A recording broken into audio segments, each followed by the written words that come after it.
Hello, everybody, and welcome to our webinar today. I'm really excited everybody could be here. So we are doing a different kind of webinar than we've ever done before here at Credit Suite. And we're going to be diving into 10 field-tested, proven strategies to build a massively successful company. So look, I talk a lot about business credit, a lot about financing, a lot about teaching how to sell business credit and financing, but about every year. But I also being in the CEO of a rapidly growing company. We've grown about 200% every year, about 300% in the last year. And with that kind of super growth, I've experienced a lot of really important lessons that I think can help everybody from startup all the way to somebody that's expanding into 8 or 9 figures. And I don't usually go over this kind of stuff, but what I do is I do a mastermind at the end of the year, and I have 2 speaking spots, and I use those speaking spots to go over this training. It rarely ever gets released to anybody other than that private mastermind. But I thought, why not? Why not go through it? These are really 10 of the biggest lessons, and there's actually 20, so there's 2 videos.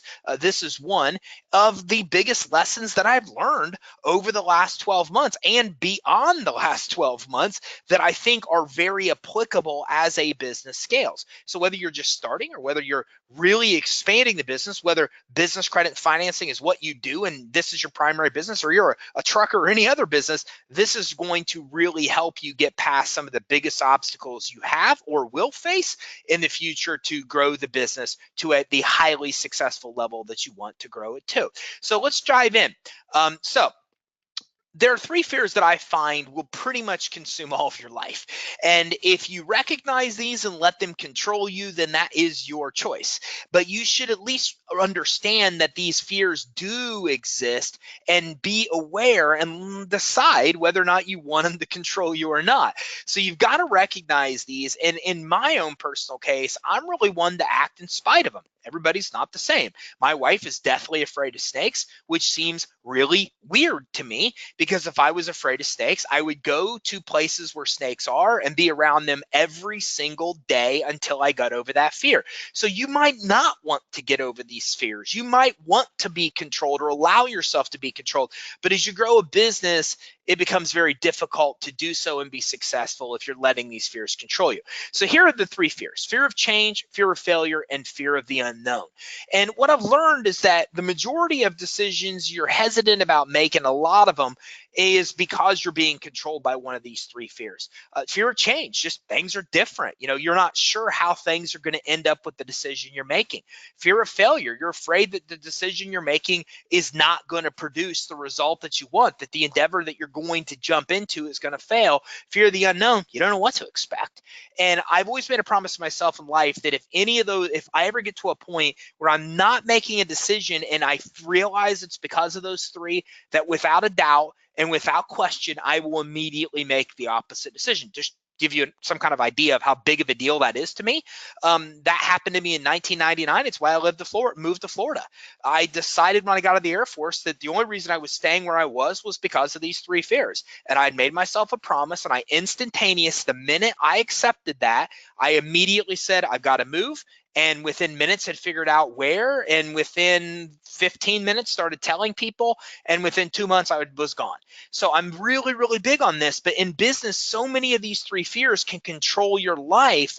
And if you're aware of them and aware that you're not making decisions because they're controlling you, well, then that might be something you want to do something about if you choose to actually overcome the fears. So develop your map. So your business will not grow unless you grow it. And this is something that I think is very interesting. We help a lot of business owners, and a lot of business owners, for some reason, expect to grow when they're not actively working on growing the business. That will not happen. If you have a better month this month than the month before, great. But that doesn't mean that next month is going to be a better month than this month was. The next month's going to be better than that month. So again, in order to get growth, in order to grow and scale your growth, you have to control the growth. You have to control the lead flow coming in. So this means you've got to advertise. You have to market your business to bring in more revenue and sales. Look, if you're just getting started, if you're in the beginning stages, you don't have a lot of money to do this with. That's okay. I started Credit Suite with $100 a month advertising budget. That's what I had. I was allowed to spend $100 without asking for permission for the first couple years of existence when we were the division of another company. And at that point, we still grew to a seven-figure business with very little advertising dollars. The problem became we reached a threshold. Once you get to $1 million, maybe less, maybe more, depending on the industry, you get to a point where if you're not marketing and advertising to control your growth is sporadic. 1 month you're down, 1 month you're up, 1 month you're down, and it creates this ridiculously stressful, it creates a lot of stress. So what you really need to do is at some point, the business has to get to a point where you start spending money on advertising, you start spending money on marketing, and then you can control your growth. If you spend more this month, then that means you're probably going to close more and sell more this month or next month, depending on how long your sales cycle is, for example. So you've got to create a massive action plan of what you're going to do to actually grow the advertising and marketing. And by the way, this doesn't even necessarily have to be all paid stuff. Stuff like starting a podcast and releasing 2 videos or 3 videos every single week that go on YouTube, that kind of stuff doesn't cost money. It still might be part of this massive action plan.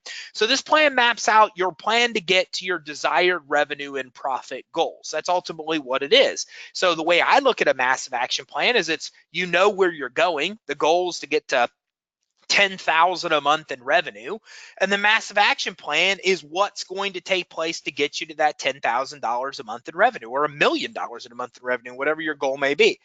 So to develop that map, first think about the end goal.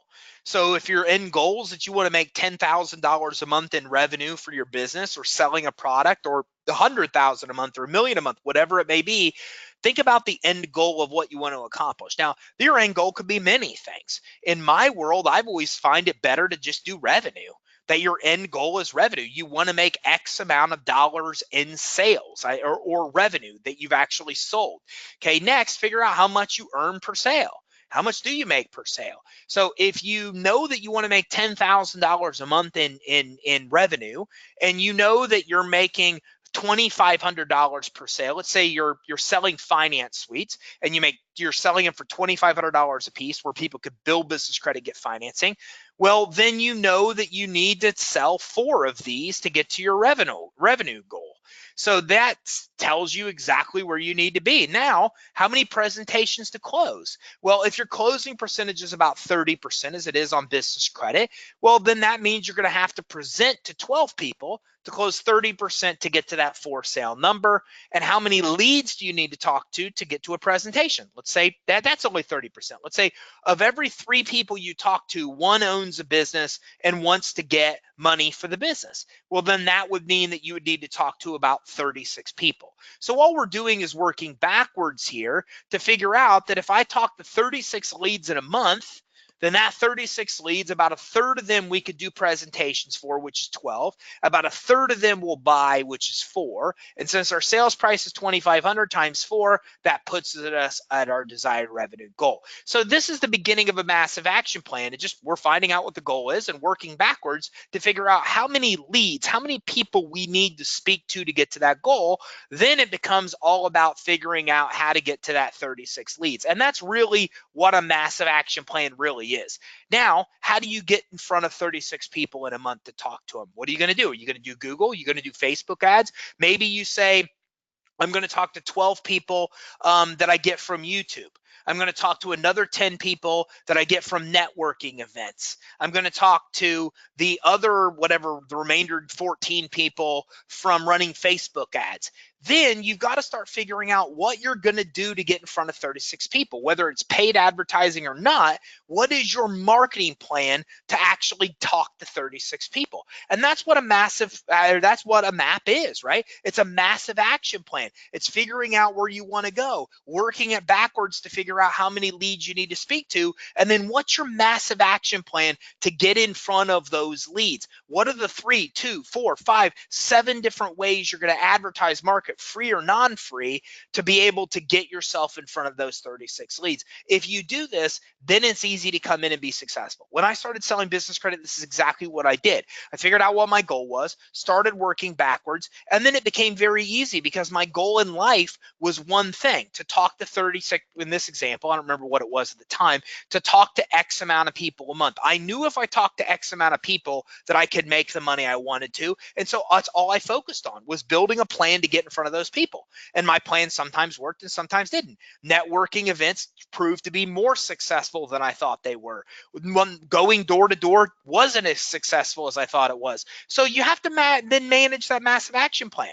So in that case, I had to stop doing less of what wasn't working, door to door, and start doing more of what was working, networking, pick up more networking events. And I had to adjust my massive action plan for more leads to come from networking than were coming from going door to door. So that's really what a massive action plan is: where you want to be, all the way down to how many leads you want to get, and then what's your plan to get in front of those leads. I find this very simple to run a business and do it this way. So for example, a credit suite, we know that our sales funnel does a lot of the converting for us, meaning that when you come in and start getting emails from us, we're going to give you a lot of education. We're going to teach you business credit, how business credit works, how to get it, financing, how you get financing, the kind of financing you can qualify for.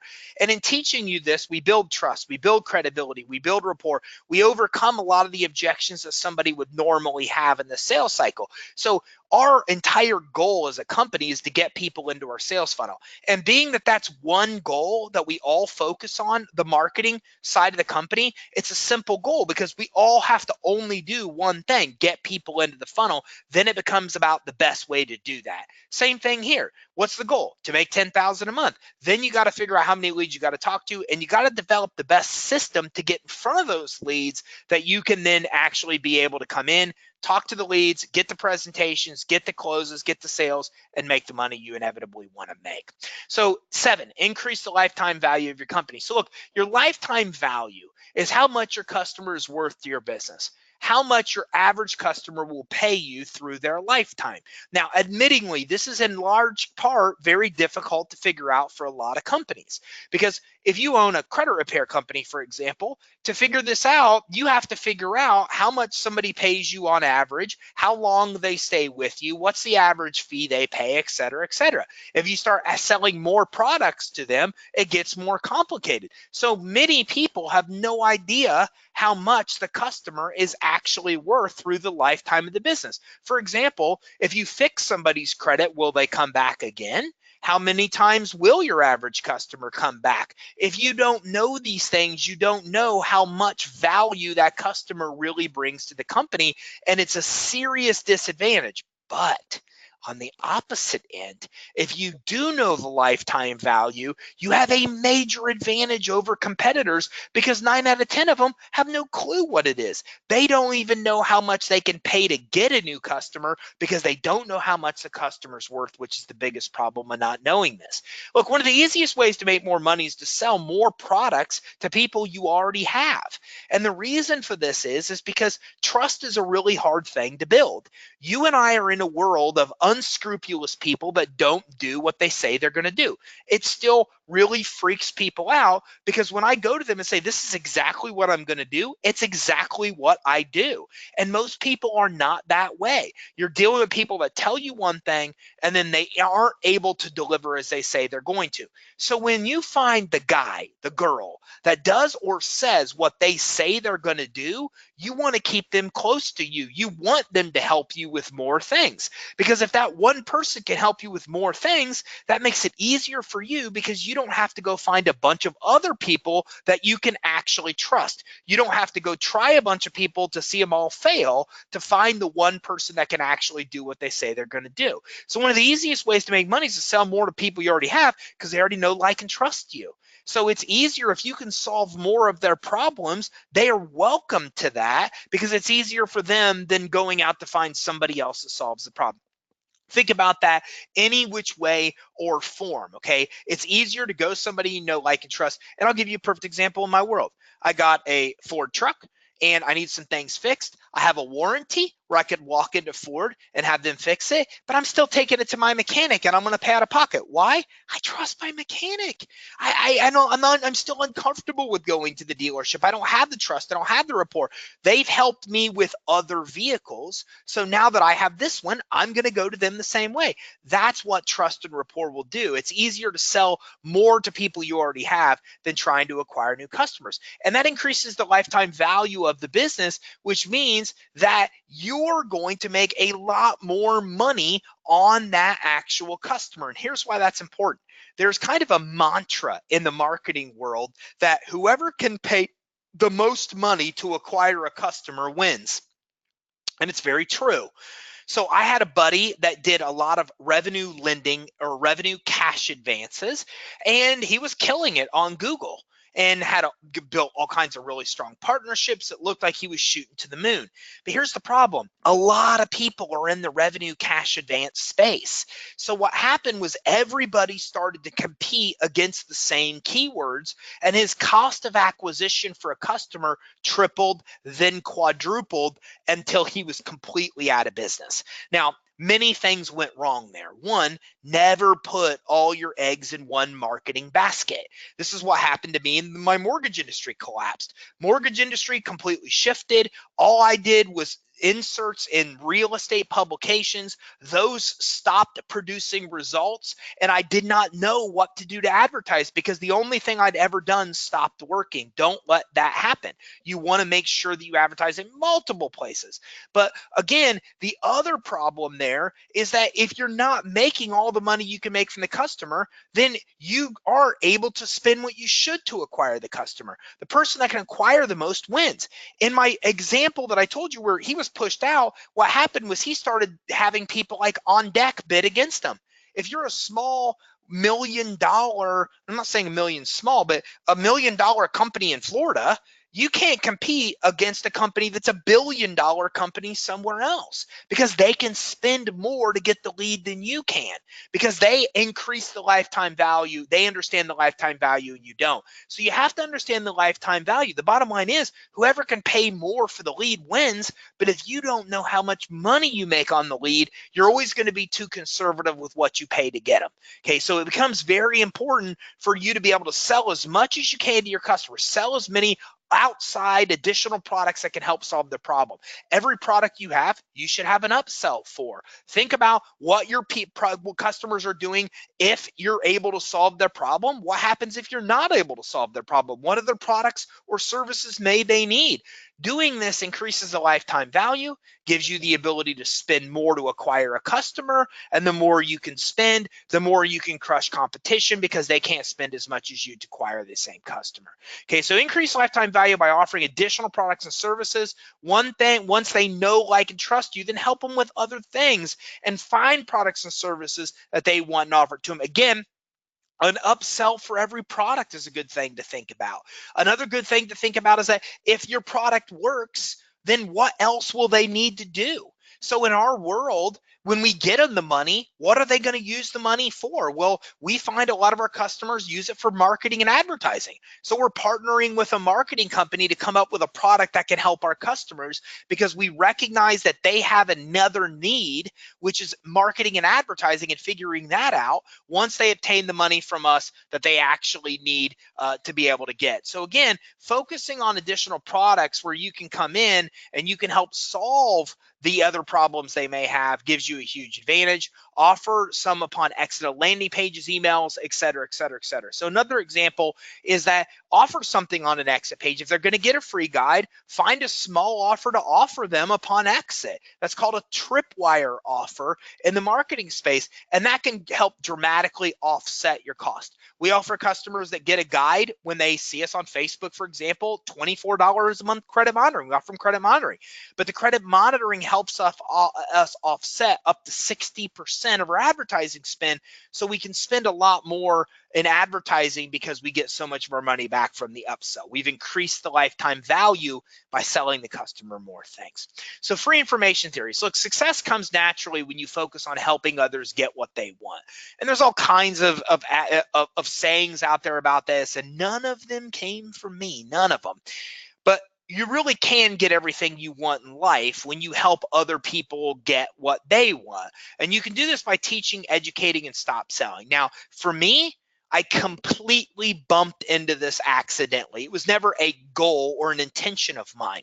What happened was I went from the mortgage industry where I could just run an ad to get a mortgage and everybody would respond because it was easy to sell, to then I owned a credit repair company. And the problem with that was that it was very difficult to sell because nobody wants to fix their credit. Nobody wants to fix their credit. They want a car, they want a home, but they don't want to go through the process to fix their credit so they can get those things. So in the end, the product is a means to an end. They have to get it to get what they really want. So it became very difficult for me to sell something that people didn't understand. They didn't know how it worked. They didn't know if it would work. Again, they didn't even really know if it was something they wanted. They didn't think it was. They wanted the end result. So what happened was we got so frustrated with people coming in the door and saying, look, I don't think this is going to work for me. And, it's not that I don't trust you. I just don't think the service can work. And I don't know how all this works. And we kind of had this, well, we'll show you attitude. So we made emails to start educating those people on all the questions they had. And eventually, the minute we talked to a lead, we started sending them these emails. Then months later, they would call us and say, I'm ready to enroll. This was very weird considering we were just talking to a bunch of people that didn't think what we did worked. Now they're calling and just ready to enroll, no questions asked. The reason for it was that we were able to educate them on all of their objections on how the process worked before we ever got on the phone.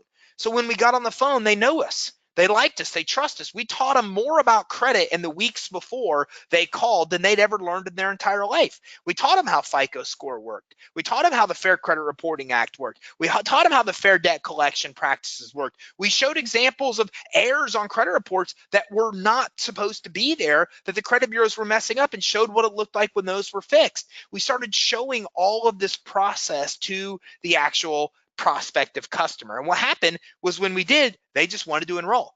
A large part of what you do in a sales process, building trust, building credibility, building rapport, overcoming objections, whether we knew it or not, all that stuff was done. It was already done through these emails, even though that wasn't our intention. And it changed my life forever because I really realized that this is the future. If you really want to be successful, you have to stop trying to sell people. People don't want to be sold. They want to be taught. And if you're the real estate agent that teaches them everything about the home buying process, you won their business over the real estate agent that's paying for the advertisement on a park bench. So again, start teaching, start educating, and stop selling. Free information theory is all about teaching the public everything you know. What do you teach them? Everything you know. I can't tell you how many people come up to me at conferences and go, I don't understand why you do what you do. And I'm like, well, explain. Why would you teach people to do what you charge people to do? I say simple, because a lot of people don't have the money or won't pay for it, and they still deserve the end result. And then other people want the fastest result. They don't want to try to go through this process and stumble and fall and go 2-3 years with minimal results, where with us in 6 months, they can get to the end. They want the fastest, easiest process and are willing to pay for it. And you know what? We win either way, because people enroll and they become our clients and the customer grows and everything is good. And the ones that don't enroll become the best advocates we could ever have. They're the ones that send us referrals. They're the ones that tell everybody how great we are. They're the ones that if some slimeball leaves some bad review that's not true on Google, they run to our defense in groves to protect us. They are our tribe, whether they pay us or they don't. And it becomes very, very, very important, because when you start teaching and helping everybody, a fraction of them will want to work with you. A fraction of them won't or can't afford to, and they'll still be your best testimonials, your best advocate, your best support group, your best referral sources. So you just cannot win with this kind of approach. This builds trust, rapport. It flips the script, because what happens is customers insist on doing business with you. You don't need to convince them why they should. And that's the world that I'm sad to say so many other people live in. And one of my neighbors is like this. She's a real estate agent, got excited, got her license, and every time she walks by with her dog, I say, how's things going? And she says, horrible. There's no loyalty here. I show people homes, and then they go and find another agent to buy from. And I'm listening to this and I'm like, well, that's because you've done nothing to differentiate yourself. If you're doing something to differentiate yourself and stand out, then you're the one that people want to come to. Like if you're the one that tells Sally everything about buying a home and puts her in your email sequence and teaches her how to negotiate the price and how to find the right agent and how to find the right appraiser and how short sales work, well, then she has a good chance of coming to you to buy the house. And if she doesn't, then she's probably going to refer somebody else and go, oh, you're looking to buy? Man, I ended up finding a deal and buying it myself, but you need to go to this guy because he educated me all about the buying process. So again, you flip the script and people want to do business with you. You're not necessarily a commodity. Okay, and they want to do business with you versus you chasing them down, and you eliminate competition because anybody's going to want to do business with the person that helped them, educated them, taught them, because trust, credibility, and rapport is there. Then the shyster comes in that just tries to sell them, and you might have some good shysters that can close it and box you in and do all these crazy closing tricks, but for the most part, you're going to go with the person that you know, like, and trust over the person that's just trying to sell you. That's why people need to stop selling and start teaching, educating, and helping. If you would teach, educate, and help, first, the world's going to be a better place. You're going to help a lot of people that can't afford your services that will help in turn drive business your way, but you're also going to get plenty of business in the way. It's all about learning to help others get what they want to get to where what you want. Okay, so you've got to take time for high level thinking as well. This is called Renaissance Time by Perry Marshall. Perry Marshall had a great conference called Rosetta Stone. I highly recommend you Google Rosetta Stone and Perry Marshall. I went through the entire conference, and it's one of the best conferences, video conferences I've been in my entire life. I was invited, had other obligations, was not able to go, but I did see the playback, and I can tell you it is absolutely one of the best conferences you'll ever attend. Well worth the investment. One of the things he talks about is what's called Renaissance time. And Renaissance time is very high level thinking time. So think of it like this. Think about what you do during a normal day and assign a dollar value to that. Is that $1 an hour task? Is it a $10 an hour task? It is $100, $1,000 an hour, a $10,000 an hour task? Well, high level thinking, being the visionary of a company, that is the $10,000 an hour level tasks. That is Renaissance time. That is when you are really getting in the world of thinking. Now, this doesn't mean you're just sitting around thinking about nothing. This can come amongst other things. I recently started taking these things called vacations, which are really awesome. And even though I might read 11 to 15 books during the vacation, I'm still there with my family. I'm spending a bunch of time hanging out, and I build in a lot of time to think. So if we're at Disney and I'm taking the kids on rides, well, then when I'm waiting in line, I've got an issue or two issues that I am working through and planning on fixing that day, thinking through that day. I have this high level time. Now, I can tell you in all fairness, this really is one of the biggest reasons that we are growing as fast as we are. I love thinking time. I love it. I've loved this since I can ever remember. I remember being in high school, driving around in country roads with the music blaring and just thinking. I loved it. And now owning a business, I still love it. With my kids and with my wife at soccer till 7, 8 o'clock at night, I'm there in a completely dark house just trying to work through and think about certain issues or think about how we're going to grow this or do this. This time becomes extremely valuable to you. So this is strategy time. You got to work on business growth. And what I've found is sometimes it's good just to have a normal brain dump session where you come in and you just say, okay, what am I going to think about? Let's think about whatever, the entire business. But I find it works really well if you make a list of things you really want to think through. So I have that. I have a to think about at night list. And this doesn't just have to do at night. I'll look at it on the way home. I'll look at it and go, okay, I'm getting in the car on the way home. What are the things I need to think through? What are the high level problems I need to solve? And then I'll tackle one of those problems on the way home. Okay, well, here's the problem. And I did that last night, for example. We're trying to figure out more ways to drive leads to our finance team. So I thought about this the whole way home. And by the time I got home, I had like 15 ideas and they were all in my voice recorder. So again, being able to come in and have this strategy time, this high level thinking time about business growth is very important. So make time each week to do this, evenings, weekends, whenever you can. I finally got to a point in the business where I can take part of the day Friday. This is all I do. I got a spot on the beach. I don't do it all year. I only do it usually in the beginning part of the year, but I spend time and that's all I do is go walk back and forth down the beach. I mean, I must walk at least 10 miles, 15 miles. People stop me and go, dude, like you're walking this, like you've been out here for like hours doing this. But all I do is this high level thinking time. If you can't take part during a workday, block off an hour in the evening, block off some time on the weekend. Okay, my Fridays and Saturdays are that. Kids go to bed, everything's good. It's about 9, 10 o'clock at night. I usually stay up till 12 or 1, pitch black house, just thinking with some music going in my AirPods. I mean, so build this time in to be able to have this thinking time, or take a vacation. Okay, even if it's a few days, take a vacation. It might be hard, especially in the startup phase where you're like, we need money, we need money, we need money. But being able to break out and have some time for this high level thought becomes absolutely invaluable. And then attempt a powerful event, then build in time after for thinking and strategy. This was something extremely important. I've now realized this in the last year. When you go to an event and have a bunch of ideas, you come back and get back into the swing of things and you don't take action on a lot of those ideas. One of the best things to do is during an event, take an action list. These are things you're going to take action on, and these are your notes. Then review your notes and break them out into an action list. Maybe even make time after the event just to think through what you learned, to look through all the concepts you learned. What else can you get out of that? What study materials did they give you that you could spend more time with, et cetera, et cetera.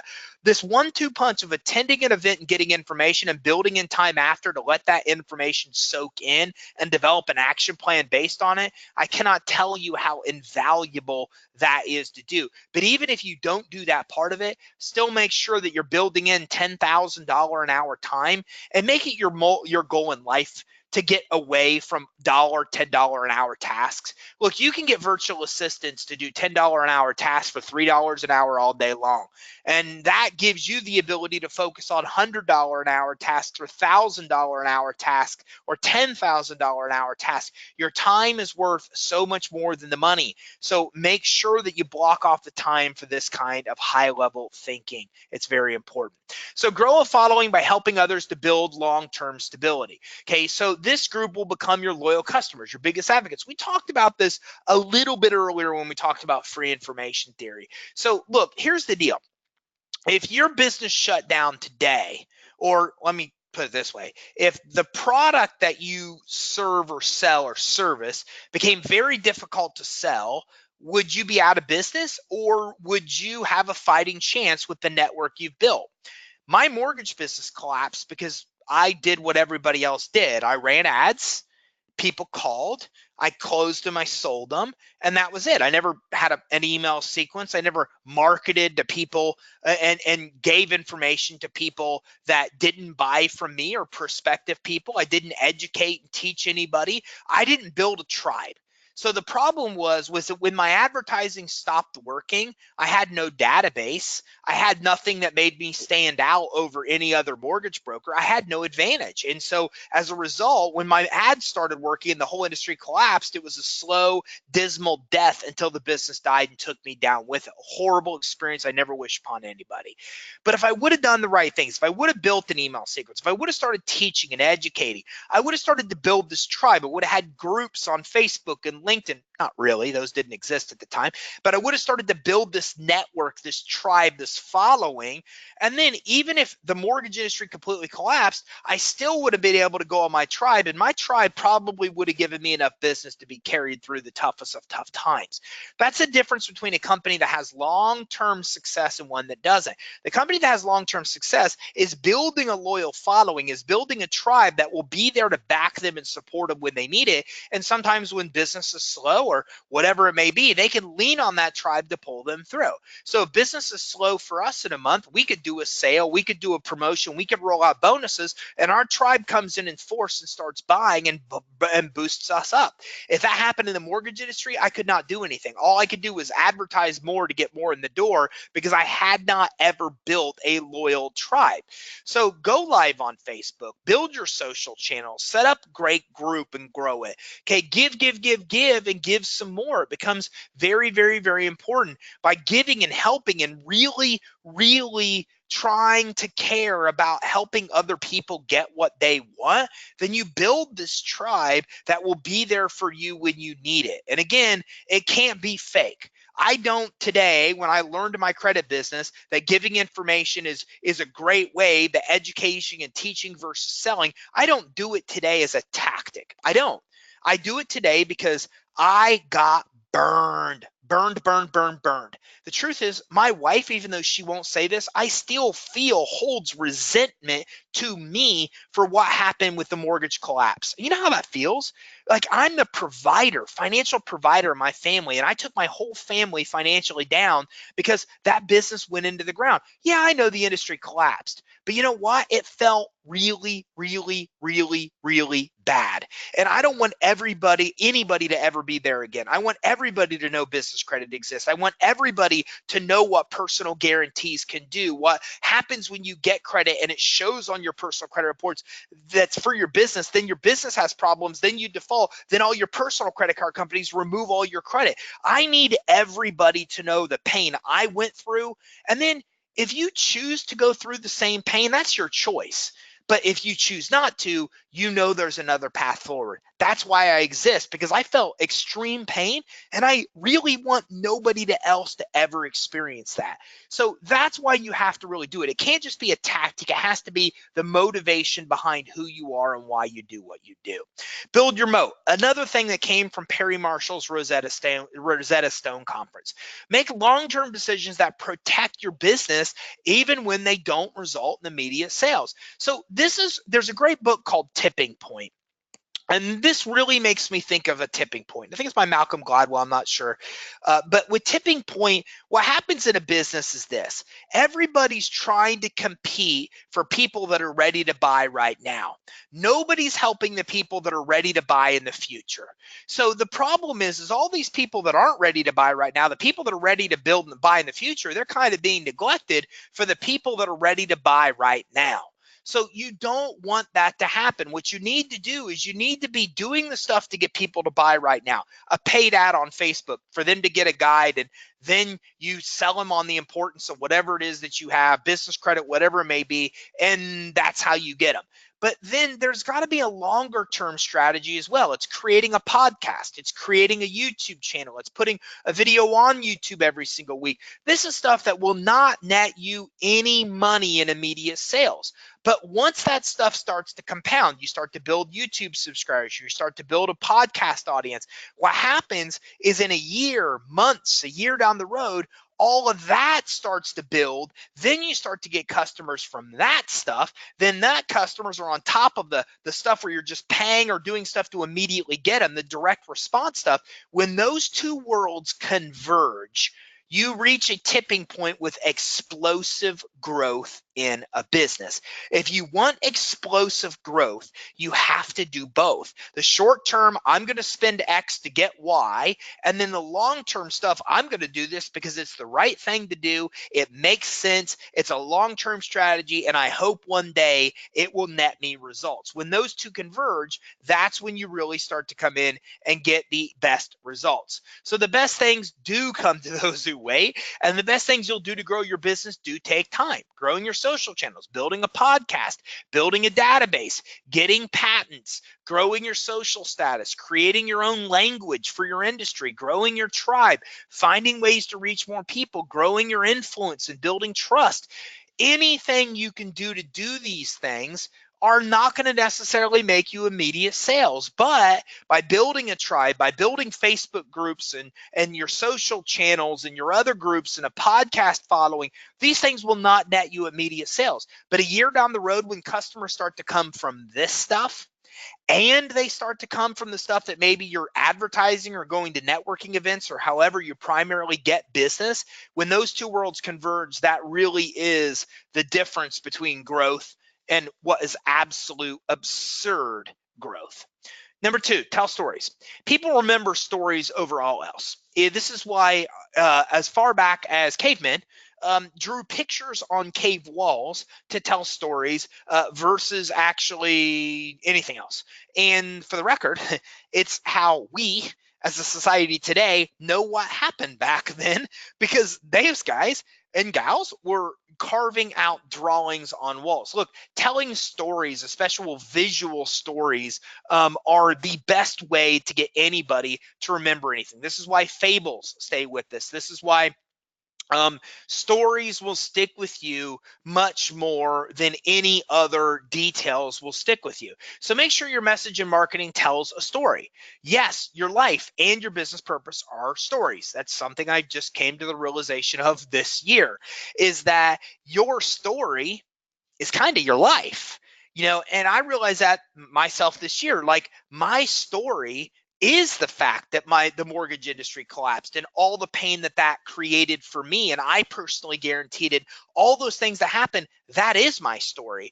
And it's more effective for me to sell or me to tell other people what can happen to them by describing what happened to me, by telling you step by step what happened to me and the pain that I experienced all the way through.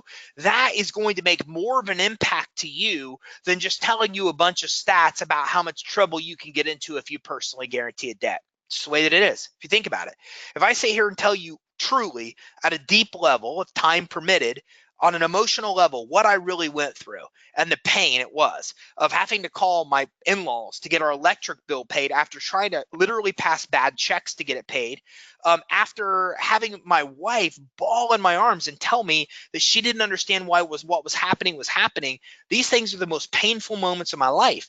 And when I tell you about this and tie it into the fact that I personally guarantee my business debts, and the fact that I let stuff from my business report on my personal credit, and that's what caused a large part the whole thing to collapse, then it means a lot more to you to understand the emotional implications of it than it does for me to say, don't do a personal guarantee because SBA says it's bad. Don't do this because the stats say this. That story will stick with you, and the importance and the value of doing the action will stick with you much more than coming in and actually trying to recite stats or anything else. So make sure with marketing you tell stories when the customer is the hero and you are the guide. I see a lot of people make this mistake. A lot of business owners want to be the hero. And when they tell stories, they're the hero. They're the one that saved the day. Your customers don't want you to be the hero. The customers are living their own stories, and in their own stories, it's important to them that they saved the day. They want to be the hero. And if you try to make yourself the hero, then mentally they're competing against you in their mind, and like you're already out. So don't be the hero. You want to be the guide. You want to be the one that helps the hero win, not the actual hero themselves, okay? And every story you see has a guide, every one. Whether you look at movies like Die Hard, where it was the police, right, the cop that was down on the ground that was helping John McCain win, or whether you look at every movie that Disney's ever made, which I pretty much, it's all I've ever seen in the last 9 years of Disney movies, so it's pretty much the only examples I can give you. But if you look at Frozen, for example, okay, Anna's the hero, right? Kristoff is the guide. So every story has a guide. Be the guide. Be the one that helps the hero win. That's what people want. They want a company that's the guide that helps them get what they want. And this is also what's said to be communication. Within seconds when you meet somebody, whether you consciously do this or not, you're evaluating their worth to your life. What can they contribute and bring to your life to make it better? Okay, that's exactly the way the stories are. And being the guide, you want to be seen as the guide, the one that helps them get what they want, not the hero that comes in and saves the day. So when we look at the basic framework of a story, here's how it goes. Hero is living a normal life, right? Okay, so here we go. I'm going to go to Frozen. If you don't like Disney references, I'm sorry. When you have a 7 and 9-year-old, it's the only movies I've seen in the last 9 years. So if we look at Frozen, for example, okay, heroes living their normal life. So Anna and Elsa, everything is great. They're living their life, okay? And then all of a sudden, a problem occurs that must be overcome. Maybe not for survival, but a serious problem comes in that has to be overcome, right? So in this case, for example, let's look at the fact that all of a sudden Elsa's gloves come off and she freezes everything. And now all of a sudden everything has changed. Life is no longer normal. A serious problem has occurred that has to be overcome to get back to status quo where it was. Hero sets out on a quest to solve problems, right? So we look at Frozen. Anna sets out. She goes out on a quest to find Elsa. Elsa's climbed to the highest mountain. Their whole kingdom is frozen. And Anna sets out in a quest to find and help solve the problem and help Elsa. And guess who she comes across? Kristoff. She comes across Kristoff, and Kristoff is an ice harvester, and he knows the winner, and he's familiar with the winner, and he can now help her reach her goal of finding Elsa. Hero has a victory, only to be met with an insurmountable problem, right? So all kinds of these type of things happen along the way in Frozen, including they go to see trolls, and trolls say, well, they gotta find somebody, and true love can fix this. And they ran across all these problems along the way and fell backwards and down hills and all this crazy thing. And then they were met with an insurmountable problem. They finally got to Elsa. And Elsa unleashed like this massive snowman beast that was chasing them and pushed them off the mountain. So they would overcome problems only to be faced with an unsurmountable problem. Or even in this case, you could look at the unsurmountable problem to be the fact that the person that Anna thought that she really loved didn't love her. He was trying to deceive her, and that was the real unsurmountable problem that basically reared its head later. And the hero is victorious, overcomes villain, or fails. Stories can end either way.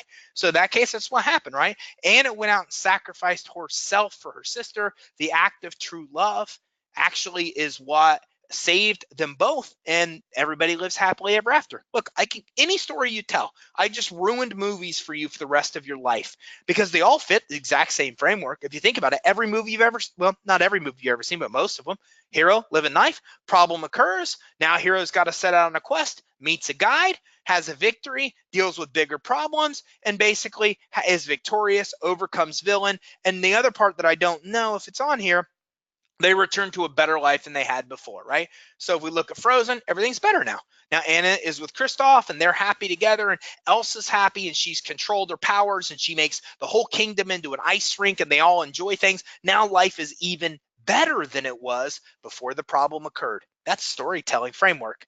So if you understand this, this is exactly the framework you can use in 1-minute videos, 5-minute videos, 6-minute videos.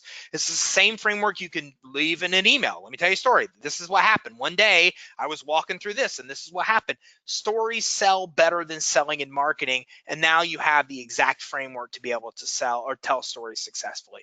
So resources that can help. Building a story brand, written by Donald Miller.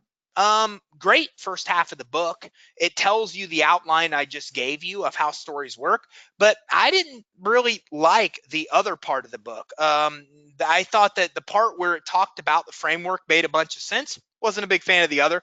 Want to clarify that, but you know the same framework that you're going to learn in that book. perrymarshall.com/Rosetta. Rosetta Stone, fantastic conference. I highly recommend you attend to go to this. Rosetta Stone was all about this. Perry Marshall said, look, I had a lot of people that were clients of mine, friends that lost everything in the mortgage collapse. And I've spent a lot of time figuring out why that happened and how to prevent it from happening. And Rosetta Stone is all about building a big moat around your business to protect yourself. It's all about building a sustainable business long-term, not just building a business. If you have an interest in that, it's the best course you'll ever take on that topic. Tribes, we need you to lead us, Seth Godin. So Seth is one of the biggest authorities, I think, when it comes to tribal type of topics. And this is a great book. It just teaches you what tribes are, how tribes work, how to build your own tribes, everything you need to know about them. Domo.com or Graphly.com. Look, if you're going to build a business, you have to track analytics. And my advice is, especially in the beginning stages, find the cheapest system you can that gives you what you need. For us, that's been Graphly for many years. It incorporates with Infusionsoft. If you use Infusionsoft, you should have Graphly. It's super cheap. And it just takes all your Graphly data and makes it into really beautiful graphs that are easy on the eye, and it actually makes you want to look at your stats and analytics. Domo, way more money for higher level businesses. If you're doing $1 million plus a year, you could probably get into this. It's not that you can't use it if you're a startup, it's just more expensive. You probably don't want to get into Domo until you're a 7 or 8 figure a year business. However you do it, you need to track metrics for your business. Both of those are great sources. Fixyourfunnel.com. Fixyourfunnel.com, a lot of great things that we have talked about in the last 10 tips that would help in this video as well. They can help you with SMS text messaging. They can help you with SMS conversations. They can help you with all kinds of things to improve your list. I mean, there's so many things that Fix Your Funnel do. We use them as a dialer. There's so many things you should look into this company. We use them for a lot of different things that I think can help you as well. And that's it. We're going to wrap up. So those are 10 more, and we already did another video on this, but 10 more field-tested, proven strategies to build a massively successful, and I should say highly scalable business. So if you have any questions, go ahead and get them typed in. Otherwise, I'm going to go ahead and get wrapped up. So look, again, this is not in line with what I normally put out there, but I think that these are really good strategies that you can use and deploy to build a stable, scalable business. And of course, I'm obsessed with that topic because I've had a business that failed. I've had a business that had employees and had a bunch of revenue and had a bunch of growth that failed. I've seen that. I felt that pain. So as a result of that, it's very important for me to not just be able to grow a business, but protect the stability of the growth, protect the business itself as you're actually growing it. And these are the things that I found in the years past, and especially over the last year, have become the most crucial lessons that I've learned to help not just build a business and grow it very quick, but to be able to do so responsibly and be able to scale it where it's going to be there for you long term and give you a level of protection so you won't have happened to you what happened to me and live the horrible life of watching a business fail and go through that experience, something I would wish upon nobody. So hopefully these tips will help you avoid that for many years to come. So I don't have any questions. I'm going to wrap this up. If you have any other questions, make sure you reach out to us and let us know. And we are here to help you in any way that we can. Thanks everybody very much. And if you have any questions, make sure you reach out. And I look forward to talking to you on our next training. Thanks everybody. Have a great day.